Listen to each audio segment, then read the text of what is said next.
Good morning. Today is Thursday, August 7th. This is Wake Up with KERA News, and I'm Andrew Garcia.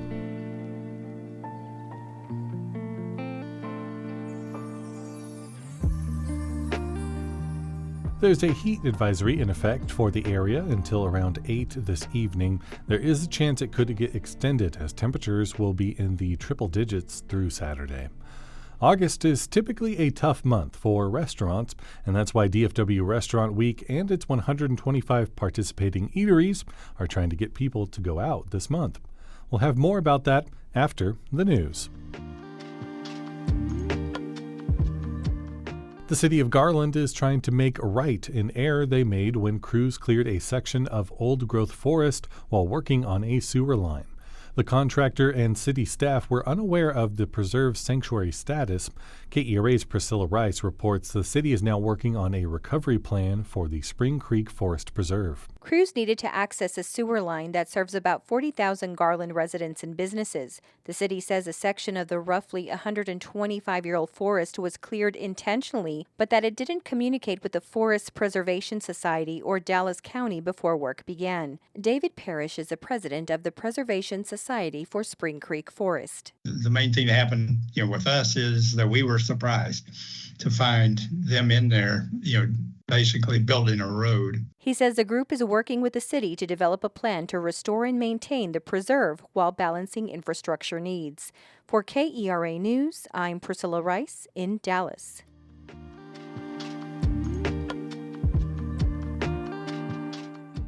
A 61-year-old man died in Tarrant County Jail custody on Wednesday.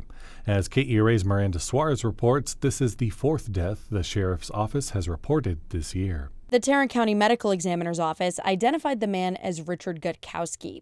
According to a press release from the sheriff's office, Gutkowski died after being taken to John Peter Smith Hospital. County criminal records show police arrested him for trespassing, and he was booked into jail last week. According to the press release, the medical examiner's office will determine his cause of death. The jail has faced criticism for years about the number of deaths in custody, as well as allegations of abuse and neglect. Two former jail guards face murder charges for the death of Anthony Johnson Jr. last year.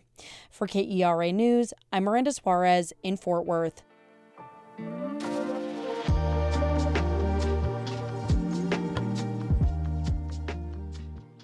DFW Restaurant Week is underway in North Texas. The annual month-long event continues through August 31st, with more than 125 area restaurants participating. KERA producer Therese Powell and I sought some expert advice to help narrow down the choices. So Therese, as something of a foodie myself, the first thing I asked people when I moved here was, what's your favorite restaurant?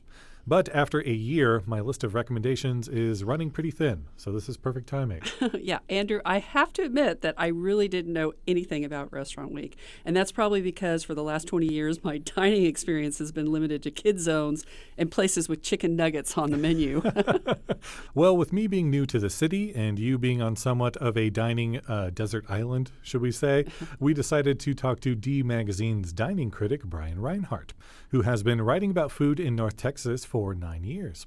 He says Restaurant Week started as a way to get people through the doors during the slow part of the year. August is historically one of the quietest times in the restaurant's calendar. People are on their summer vacations, they're going out of town, or they're in the backyard and they're grilling burgers themselves and they don't need to go out and buy a burger somewhere else. So how does DFW Restaurant Week manage to pry the spatulas from the hands of grill masters and get them to go out to eat? There is some sort of prefix bargain situation where you get 2 or 3 of their classic dishes and a dessert portion for $29, $39, $49, and you might be getting out of there under $100. So it's a classic win-win situation. And here's another good part. 20% of the sales go to charity. In Dallas County, it goes to the North Texas Food Bank, and in Tarrant County, it's Lena Pope, which benefits children and families. So it's actually a win-win-win, right? Oh, yeah. 1, 2, 3. Yeah, exactly. So what were Brian's recommendations? Well, he actually had several places he liked. The first was Apothecary on Greenville Avenue in Dallas.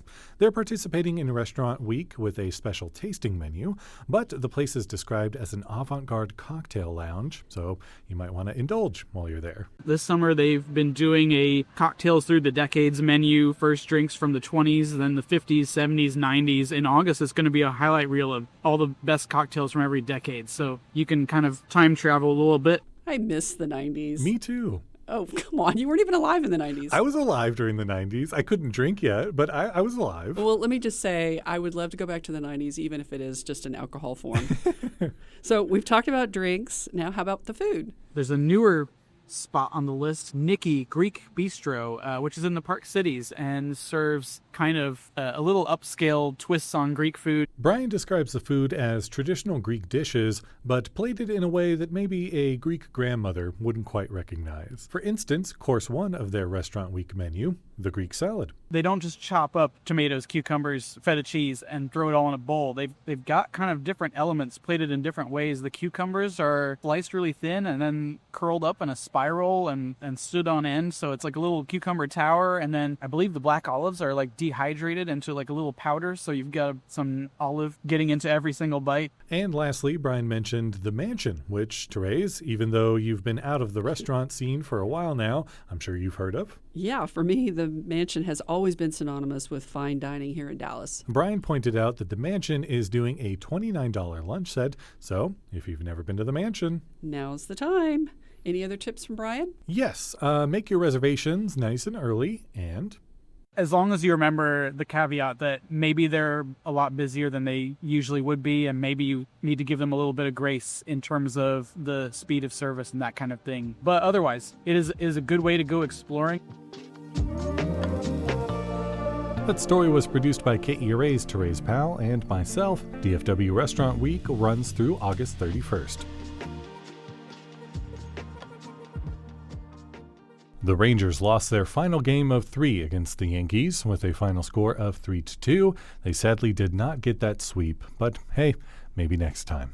Head to Vitruvian Park tonight for Vitruvian Nights Live. Tonight's show will feature Taylor Swift tribute band Reputation.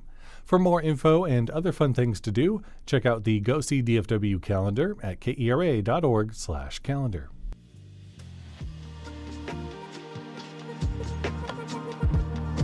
Thanks for listening to Wake Up with KERA News. I'm your host, Andrew Garcia. This show is produced and edited by Shardae White and Bekah Morr.